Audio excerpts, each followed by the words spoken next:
morning, and thank you so much for spending your morning with us. It is such a pleasure to be in conversation with Daisy Rockwell, who, as we know, literally made history by translating the very first Hindi novel to ever win the International Booker Prize. So congratulations, Daisy. What an extraordinary, extraordinary thing. Thank you.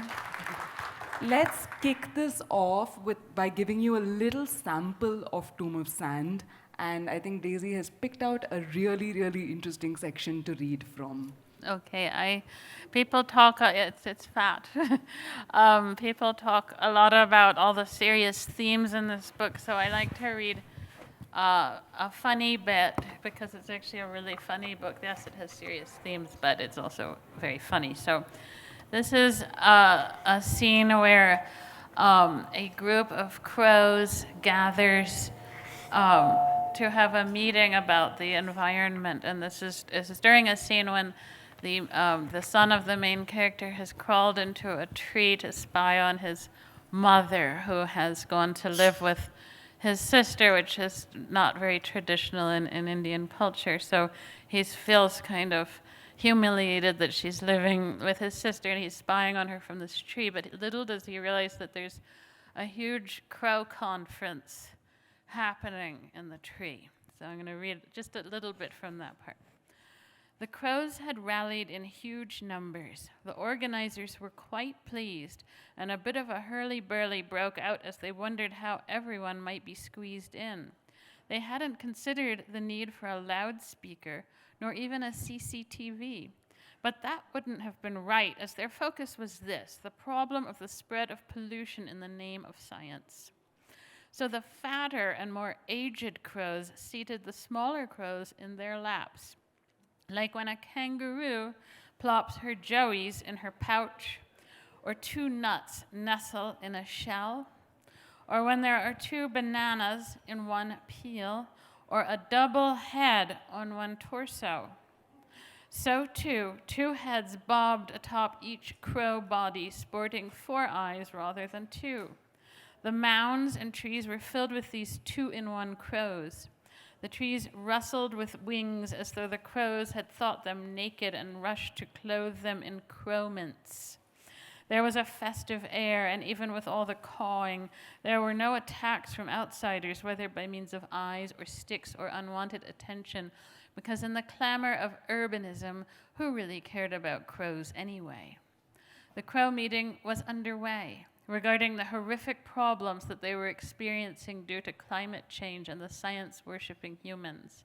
There was much cawing as the environmentalist birds pulled their prepared speeches from under their wings and read them out.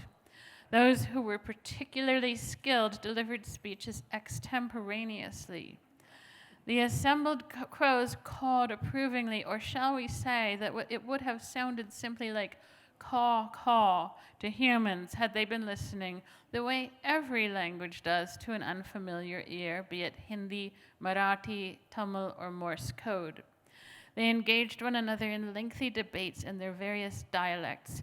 And since it's crows we're talking about here, let us set aside politically correct questions, such as whether these were actual languages or regional crowlects they spoke. Suffice to say that the heavens echoed with their versions of Bhojpuri, Maithili, Awadhi, and Braj. Thank you, thank you. We also talked about it this morning and picked this section because we wanted to show you what a polyphonic book this is. It's got multiple styles, multiple voices. It's so inventive with language. And Daisy, I don't know if this happens to you, but anytime someone says, oh, tell me about Tomb of Sand, I literally don't know what to say because there are so many ways to describe this book. I could call it a feminist tale, I could call it a family saga, I could call it a partition novel, I could call it a stream of consciousness novel. All of these things would be correct, but none of these things actually capture the magnitude of this book.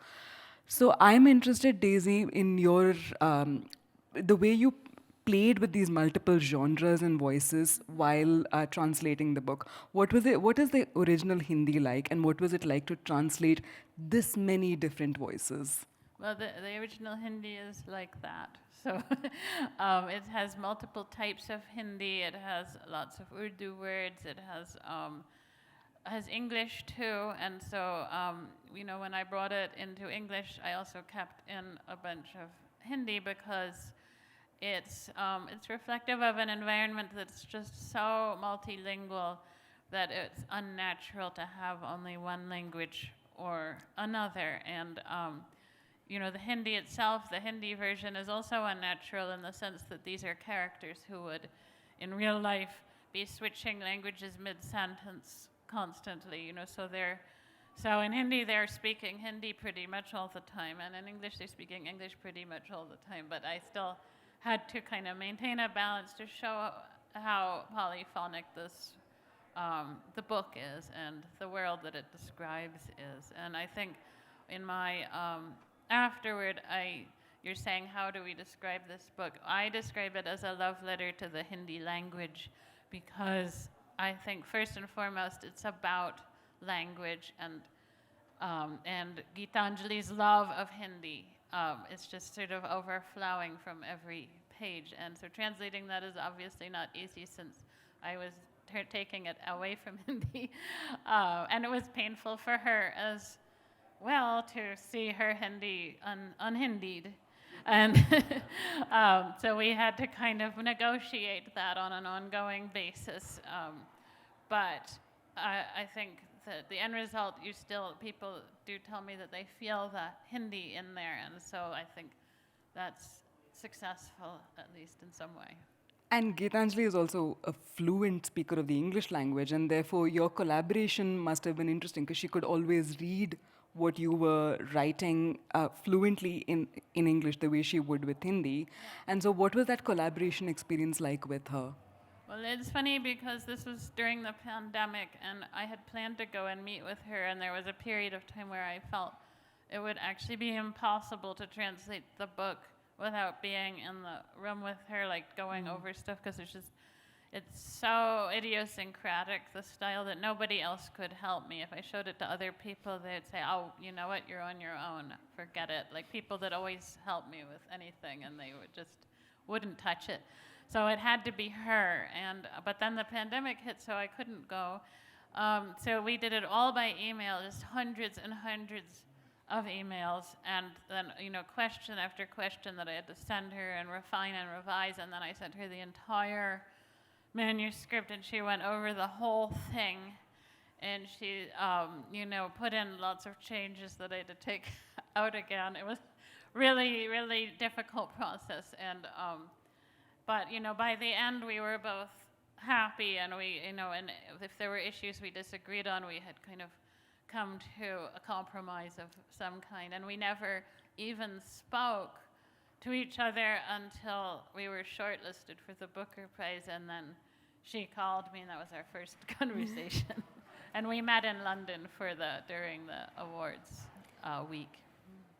So how many drafts would you have gone through? Well, I only let her read one draft. Right. But any translator is going to do like at least 10 drafts. And there were some areas that I had to keep going over again and again. Like there was this one part about comparing the human brain to a jalebi. And it's like very funny and very vague.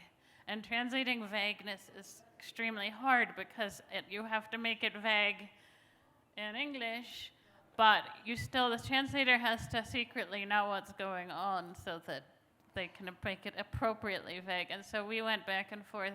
It was the hardest thing I've ever translated, the part about the jalebi. And my understanding is also that there are English words in the Hindi original. So as a translator into English, how do you then differentiate those words? Well, almost any book that I've translated has had English words, but the question is how much. And so there's more, because it's contemporary work, there was more English, but I don't always keep the word that the writer used, because they'll have English words. It's not just Indian English that's different, but the way that English words are used in Hindi is different from how they're used outside of Hindi. So I will translate them like they're foreign words sometimes and put them make them a different English words. Every now and then, she'll have characters say an entire sentence in English, and I would probably leave unless you don't want the character to sound out of character from the style I've already created for how they speak, so that I could translate even a whole sentence, yeah.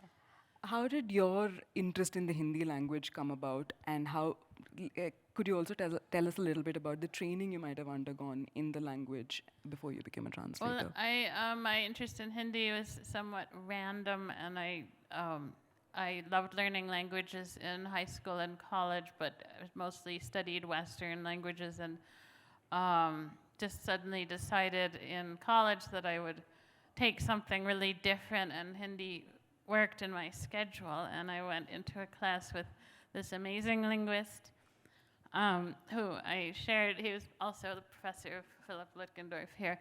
So we were both. Yes, but he was our guru.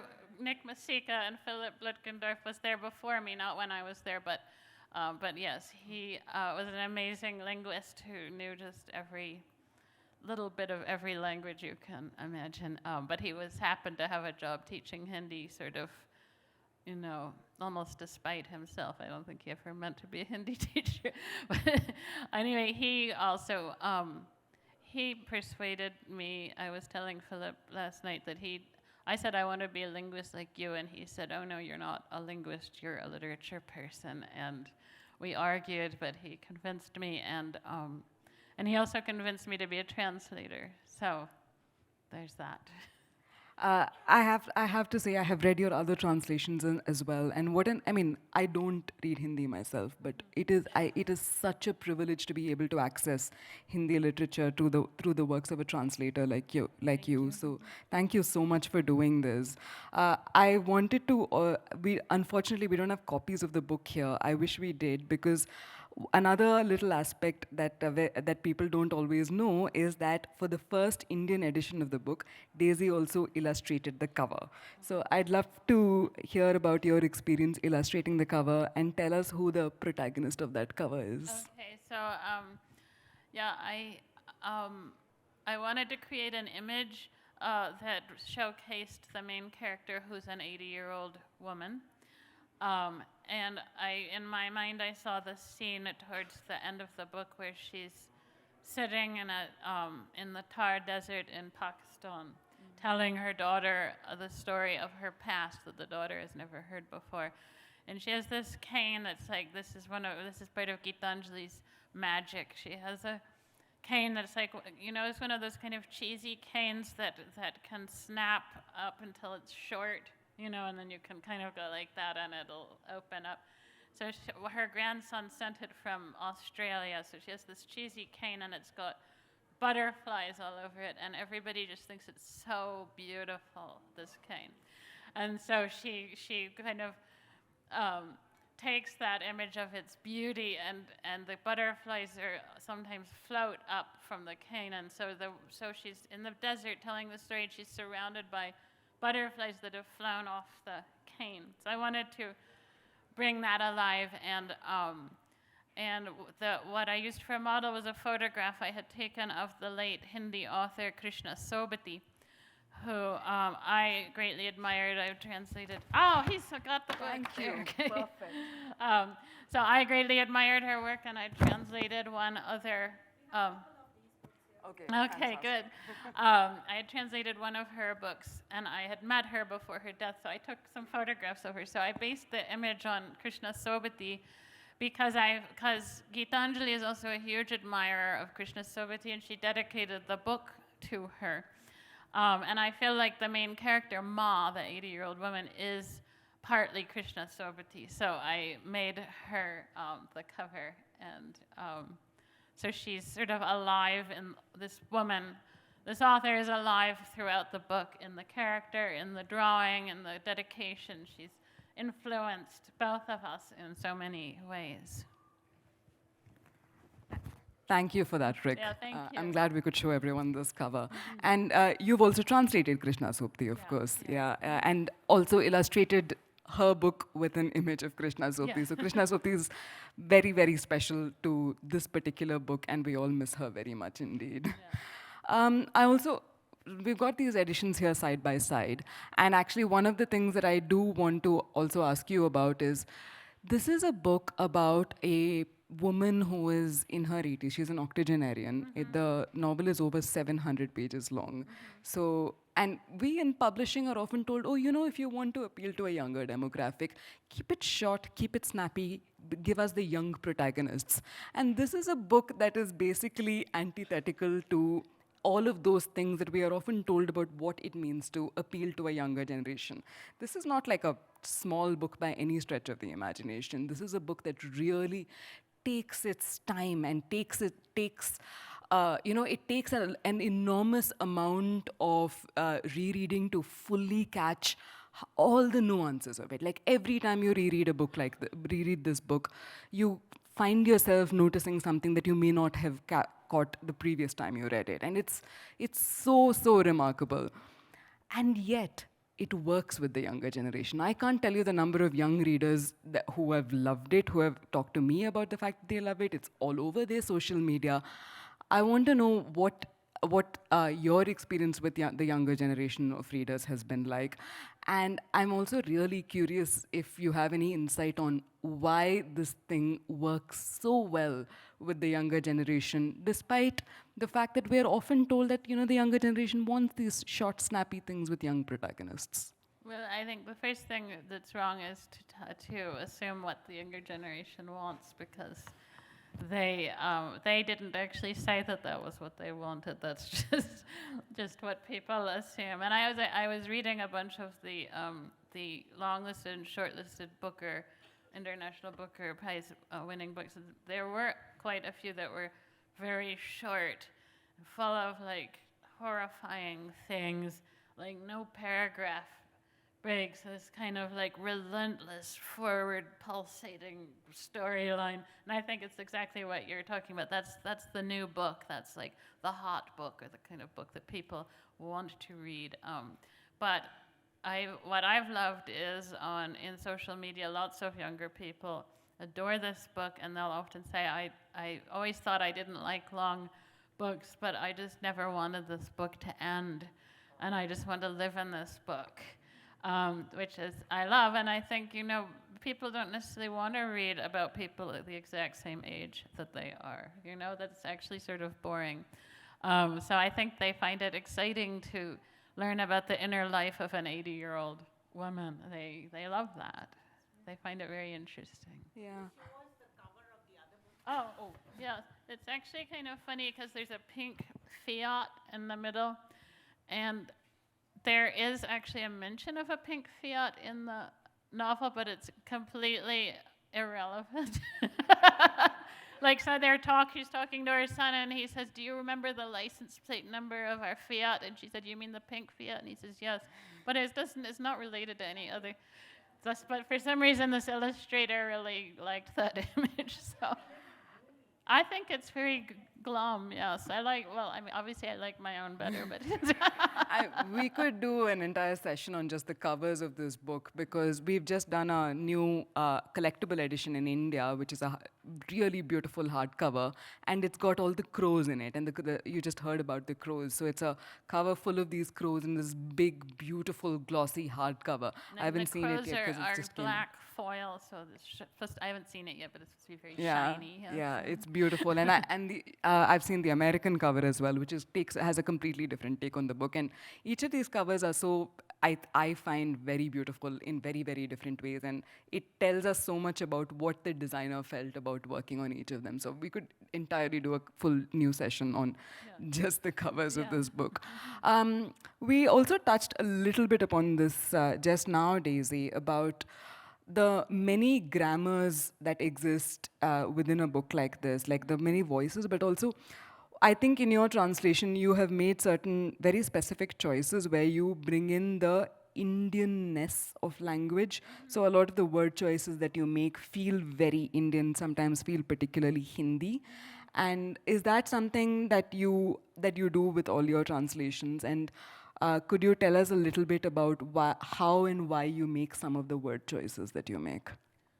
Yeah, well, you hear about translators that translate from European languages, and they make all these arguments that to those of us who translate from languages that are not very closely related, it sounds sort of precious, the problems that they're dealing with.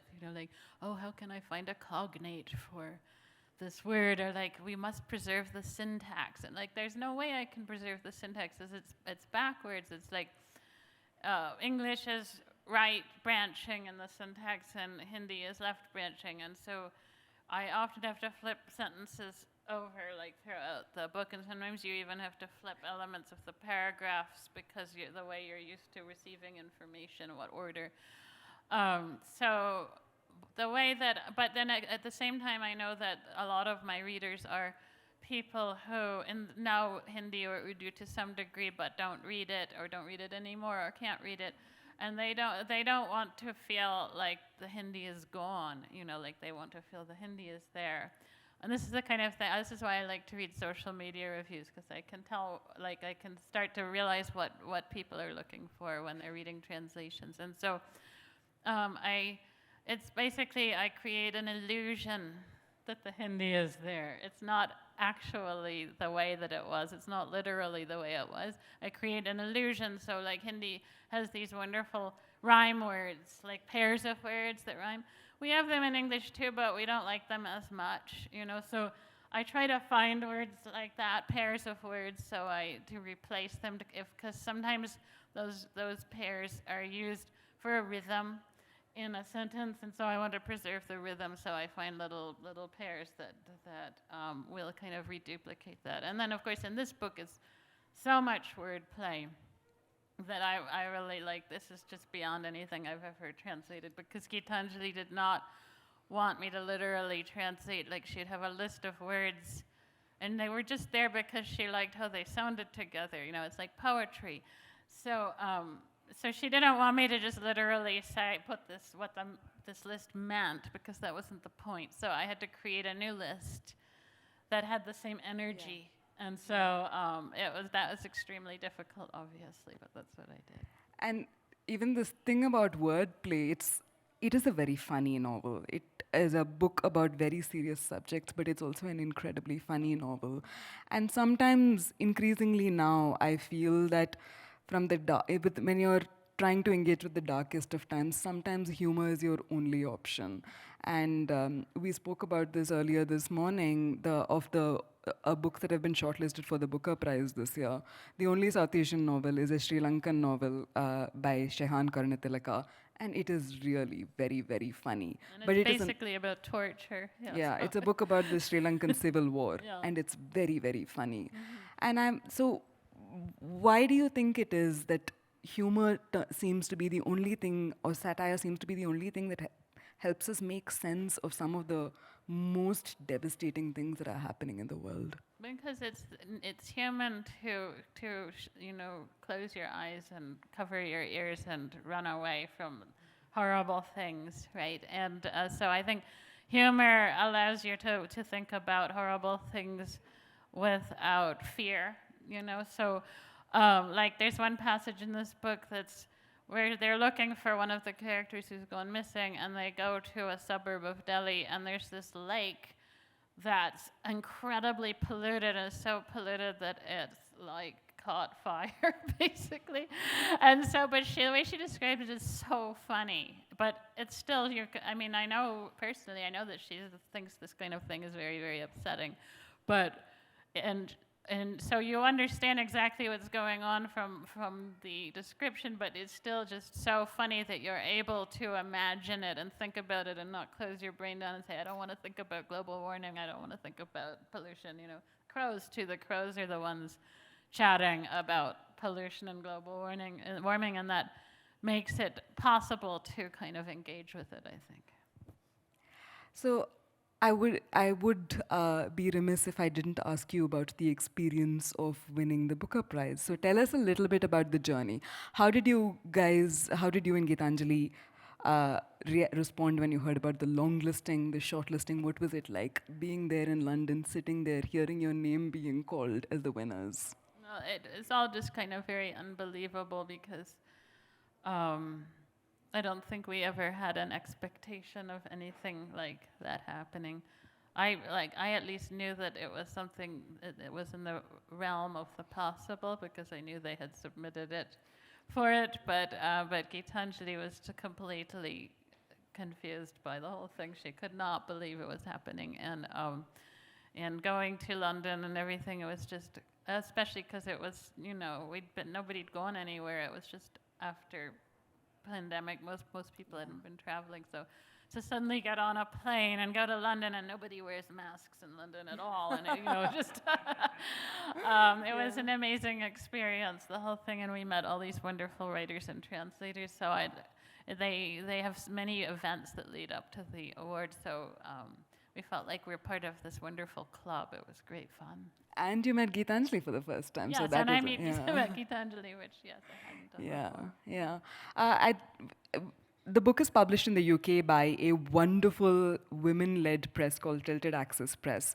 They publish women in translation almost exclusively. That's what they publish, women in translation. And it is run by a translator herself called Deborah, who incidentally also won the International Booker Prize for her translation of... Yeah, she was the first winner. She translated a Korean novel which was published as The Vegetarian, which was the first winner of the International Booker Prize. So it is a wonderful publishing house in the UK that published this book and that submitted the book to the Booker, and that's how you guys have ended up winning the Booker. But I think it is also important to talk about the fact that why does it take something like the Booker for a book that is as brilliant as Tomb of Sand to be made available in across languages? In the US, for example, you said it's coming out in January. Right. And I'm curious to know what has the response of the American publishing landscape been before it got longlisted and shortlisted and won, Well, and yeah, after. I don't think it's the kind of book that American publishers would have wanted to publish because it's so... No, there's so much Indian stuff in it, and there's Indian words, and it's we're talking about what do young people want to read, and people sort of making up what that might be, and I think people also, American publishers are pretty terrible that way, and they have a very clear idea of what Americans want to read, and it's certainly not this book, and what we're lucky is that since it won the prize, they won't change it. Like, I was scared it would go into the American publishing system and they would try to take out a lot of the Hindi words that I left in and so on, but now they can't change it, so that's pretty good. Yeah, but it's a big fat book, and nobody's heard of Geetanjali before this, and before we were nominated by the Booker, our joke is that only our husbands had read our books. So, I mean, the most wonderful thing to come out of even being longlisted is that people started to read our book, and we are so happy about that. And in India, the news is just so huge that people are reading it side by side with the Hindi. Lots of people are doing this, and that's wonderful to me because it's taking people back to Hindi, because it's not a prestige language, and a lot of people that are used to reading in English, even if they know Hindi, they often won't read in Hindi, and so it's bringing people back into the source text, which I think is a really wonderful thing. Will this book change a lot about the landscape that we just discussed? Do you think publishers all over the world will pay a little bit more attention to Indian literature or Hindi literature and publishing in particular, or translations in particular? Do you think that is going to happen, or is that too much pressure to put on this book? Well, the book is happy to take the pressure, and so are we. But it remains to be seen what will happen, but I don't think it happens on its own. It happens because of readers making demands. It happens because of bookstores showcasing translation. Like I always tell people, in bookstores, you should have a translation table, because I personally prefer to read translations, but I can't find them in the bookstore without hunting. I have to go through the stacks try to find translations. So like if you showcase translations, if booksellers choose to showcase translations, if readers start to seek them out and demand them more, and if and if obviously if this book does well in the United States, which we don't know what will happen, then that will send a message to publishers.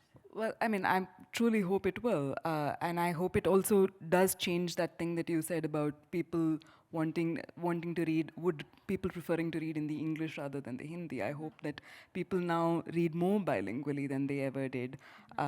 I'm also curious because you are a translator, and I know you just said you go to bookstores hunting for translations. Are there translations that you really love and have sought inspiration from?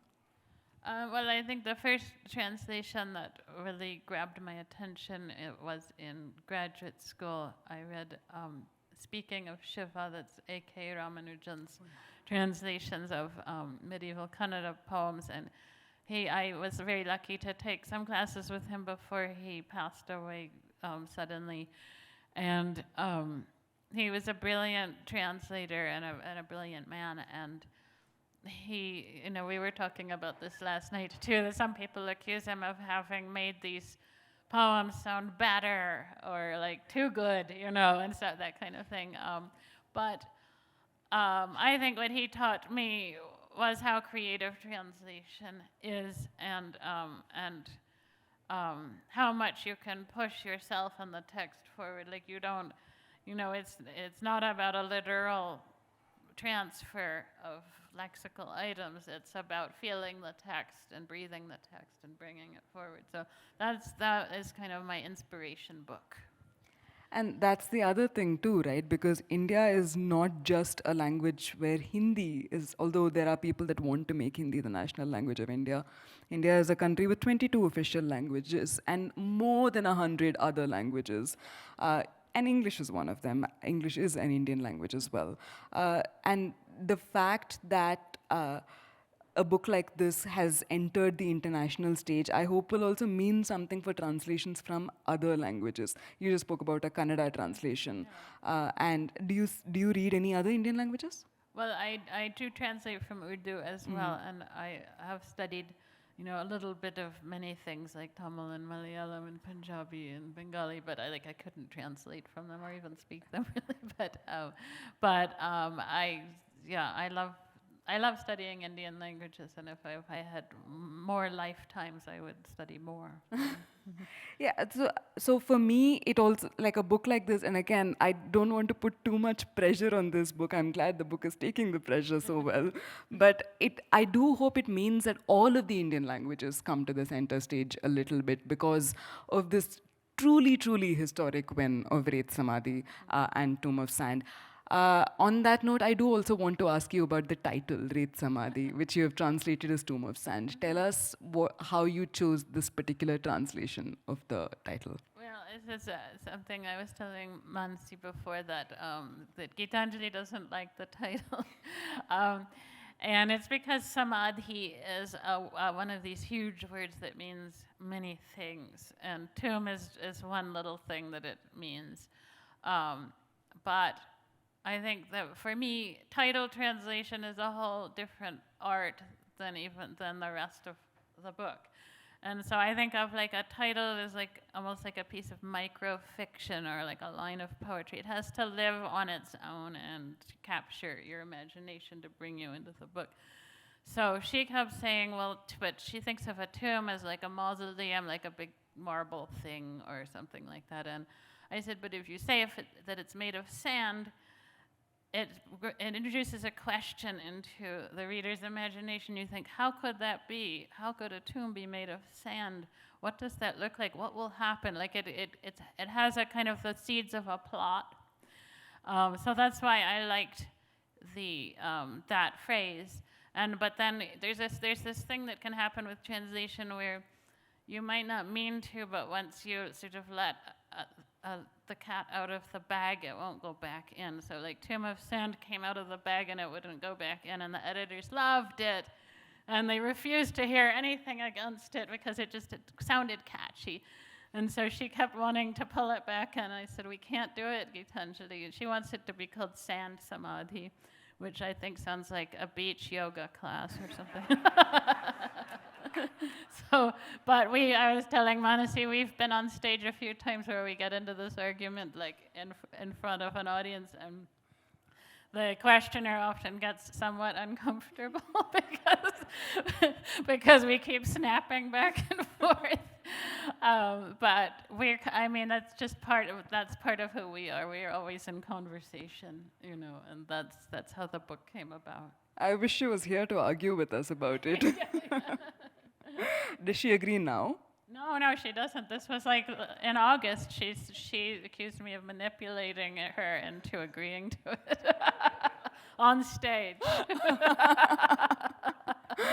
Amazing. So I think we should jump into audience questions now. There's a hand right here. Hang on 1 second. I'll just get the microphones. Okay. Hang on. Yes, let me give one to them. She's number 2.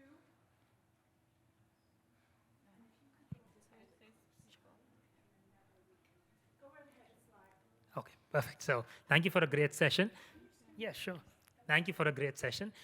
You talked about the power of English language, specifically in its translations, the things it can do for non-English languages, Indian languages, things like that.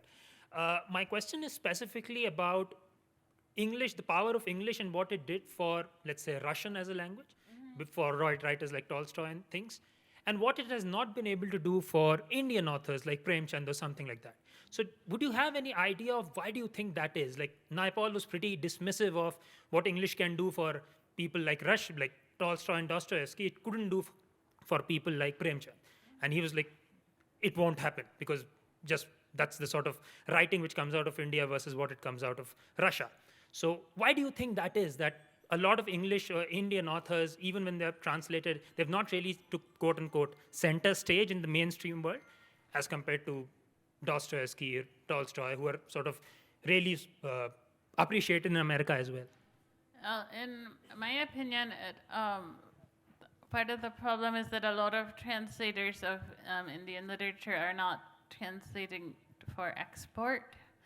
And so, because for one thing, it's really, really hard to get it published. Like there has really been kind of this resistance on the part of Western publishers to publish any Indian literatures in translation. And so if you know that that's not going to happen, then you're writing for a domestic audience. So you're not trying to kind of, if you think of the English word translation means to carry across, right? And so you think of translation can be a journey where you're carrying things across. Well, how far do you have to carry it? And so if you're just carrying it next door or something like that, then you don't bring it. There's kind of a degree to how much you could translate something when in India, if you're keeping it in India, because you could be translating just for people that already know the language but don't read it. So you just leave a lot of things untended to that you would if you were taking it to like somebody in the United States. So it's how far are you going to carry it, and who is going to be, imagining a readership beyond India, I think, is part of it. That's why Ramanujan's work is powerful, because he imagined that readership far beyond the time, even, like, because it's a medieval poetry. So his act of carrying was through time and space, and that made it very powerful. And sometimes I like to think of the act of carrying is like if you say you have your laundry in the basement, right? And you get everything out of the dryer and you carry it upstairs, and along the way you drop socks and you see something you need like on the way too, and you put that in your bundle. And by the time you get up to the bedroom, you may have like a slightly different ensemble of items, because you had to carry it so far because you live on the 3rd floor or something like that. So a sort of active translation is like carrying things. The farther you carry a bunch of stuff, the more you're going to lose and drop. And it just makes it harder. It's a heavy lift. It's hard to translate between the problem is that India has English, so you can translate it into Indian English, but that's not going to take it outside of the country. I guess that's what I believe. Yeah. Over here? I have my hand up. Oh, I know, he did very first. You can be next. Okay, thank you. Yeah, this is so delicious, listening to both of you talk about this. One thing I just want to start out with saying, echoing what you said, Daisy, that, I don't know the statistic, but it's a minuscule percentage of American publishing is translations. I mean, it's tiny. It's in the single digits in percentages, which compares very unfavorably with many other countries in the world where there's a significant body of translation constantly coming out. University of Iowa, where I taught until I retired, has one of only, I believe, 2 master's MFA programs in literary translation in the United States. But it's doing very well and coming up. That's a good thing. Okay, now the question. You mentioned to me that your translation is significantly longer than the original novel. And I know that my translation of Tulsidas is also longer, but I know why mine is. It's because his poetry is extremely terse and compressed, and you simply have to add extra words to have it make sense in English. Is that the case with Geetanjali, or why would you? Can you say a little bit about? It's actually literally double the Hindi, which that's never happened to me before. Yeah, I have a friend who has a theory that when you're translating from South Asian languages into English, it grows by 20%, which is, I think, true.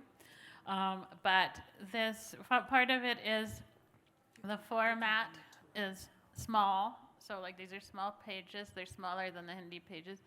Then another thing is I inserted breaks between the chapters because I wanted the text to breathe. So that's the kind of thing a translator can do that people don't realize, that you could actually mess with the format a little bit to change it.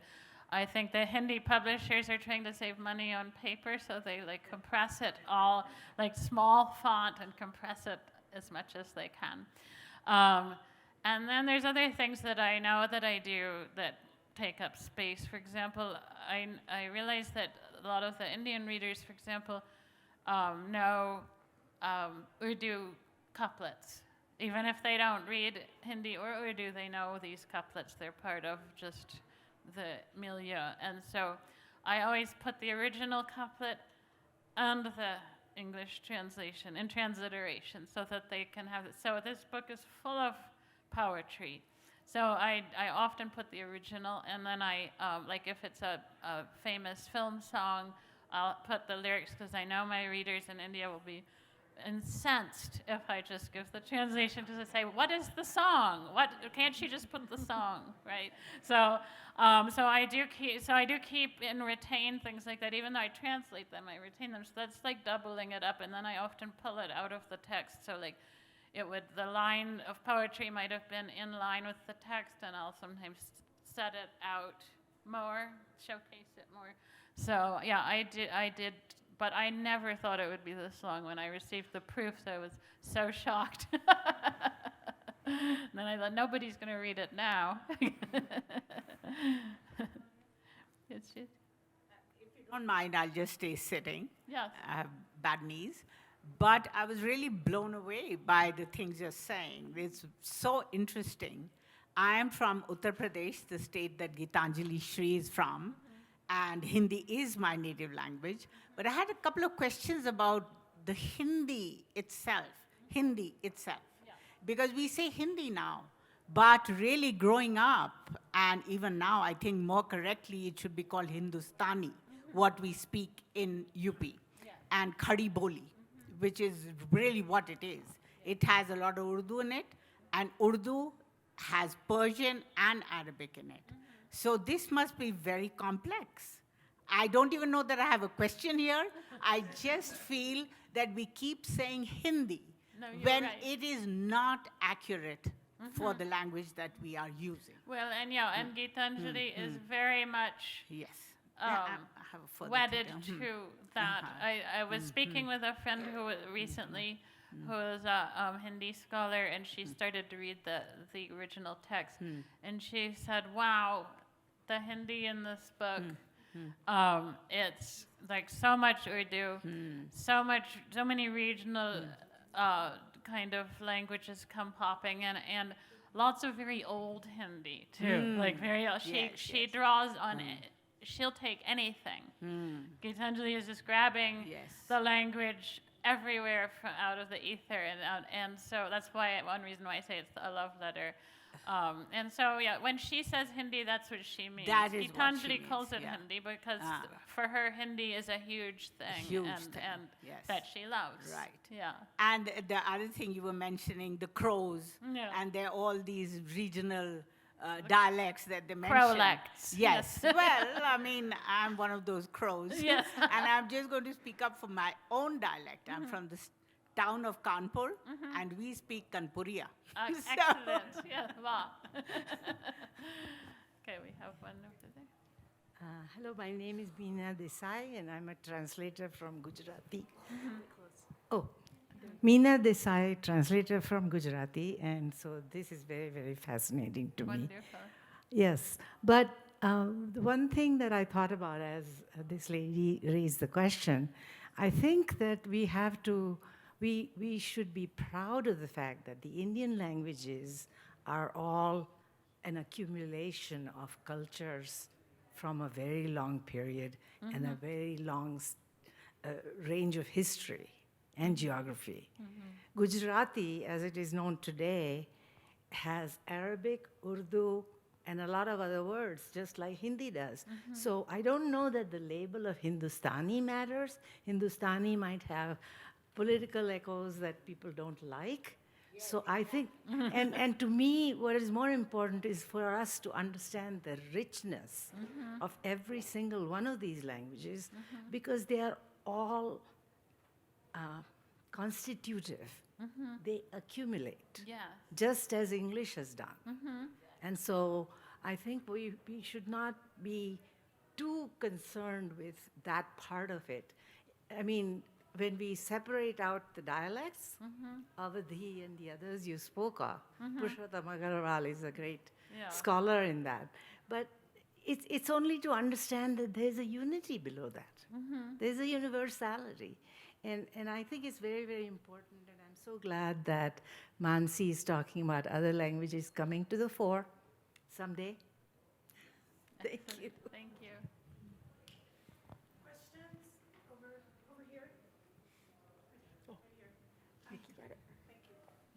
Thank you.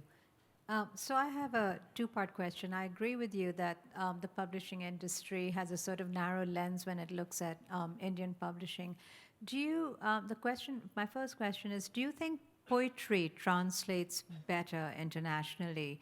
I'm thinking of things like the Rubaiyat of Umar Khayyam, the Sufi poets, and Kabir and Tulsidas, where you have philosophy wrapped in with poetry, and those translations, and they seem to generate a lot more interest and do seem to do very well in the US. So does sort of philosophical poetry and poetry in general do better in the US context? Well, I think, can I answer that part first? Yes, so I think that first of all, I want to separate Tulsidas from those other people, Right. because because Tulsidas has not become widespread. You know, it doesn't have a huge widespread readership, and you can't get like socks with Tulsidas couplets on them or something like that.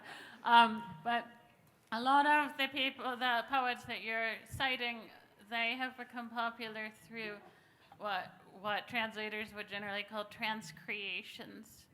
And so they're, you know, especially the Rubaiyat, that was a transcreation by Fitzgerald, is apparently bears little resemblance to the original. Yes, text. I agree. And this is true of a lot of the Rumi. I mean, some people are retranslating now some of these poets I think, more accurately, like a little bit more of a grounded.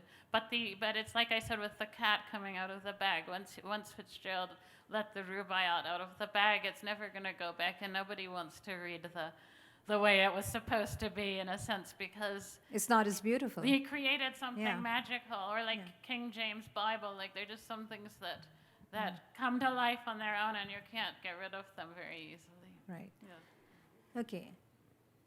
Do you have a second question? Yeah, I did, but never mind. Give someone else a chance. All right. Any other questions? There's one here. Thank you. I have a two-part question. I haven't read the book. Do you have a way of knowing if it's resonating with non-Indian readers? And also, there's not a lot written about the partition. Does the book really highlight what happened, or is it very personal in the story? Okay, so your first question is, it must resonate with non-Indian readers because there were no Indians on the Booker Award Committee, and but also I like to read the reviews on Instagram and things like that, and there's many non-Indian readers reading it and absolutely loving it, and some of them will say, I know that a lot of things went over my head because I don't know a single thing about Indian culture, but I loved it anyway. You know, there's some people who can't make that leap, but that's actually a minority in the what's called the Bookstagram community. So I think it is resonating with people, and you know, I think there's more openness now to seeing foreign words come into English texts. I think there's more openness, so I think that's part of it. What was your second question again? Partition. Oh, okay. So Geetanjali doesn't think of this as a partition novel, and so, but you know, that's what it says in the blurb. It's not that there's no partition in it, but it's actually not at all simply personal. There's the third section opens with this very crazy chapter where all the famous Hindi and Urdu partition authors are gathered at the Wagah border, and they're like, it's really psychedelic, but like Toba Tek Singh is wandering around, and there's like blood spurting, and there's, you know, the changing of the gourd, that crazy looking, so it's this huge chapter, and it's nuts. It was very difficult to translate, and so it's like, this is like a kind of almost a monument that she built to in appreciation of partition literature, and like she didn't feel like I felt like she didn't think she could just write partition literature without kind of bowing before the masters like Krishna Sobati and Mando and Bisham Sani and all these people. They're all at the border, and there's little quotations from each of their books, which some of the books I'd already translated, so I could just take my bit and stick it into. Yes. We have time for one more question. There's one there. Oh, there's one there. There's two. Two more. Hi, Daisy. Thank you so much for a great session and many wonderful translations. My name is Nandana Sen. I'm a writer and a translator from Bengali.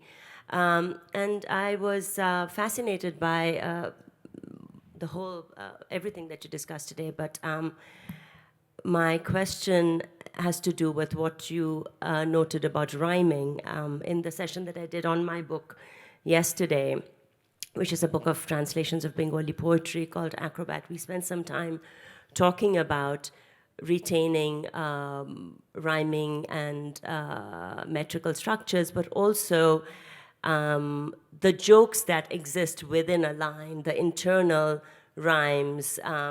In the poetry that I translated of my mother's, she was brilliant at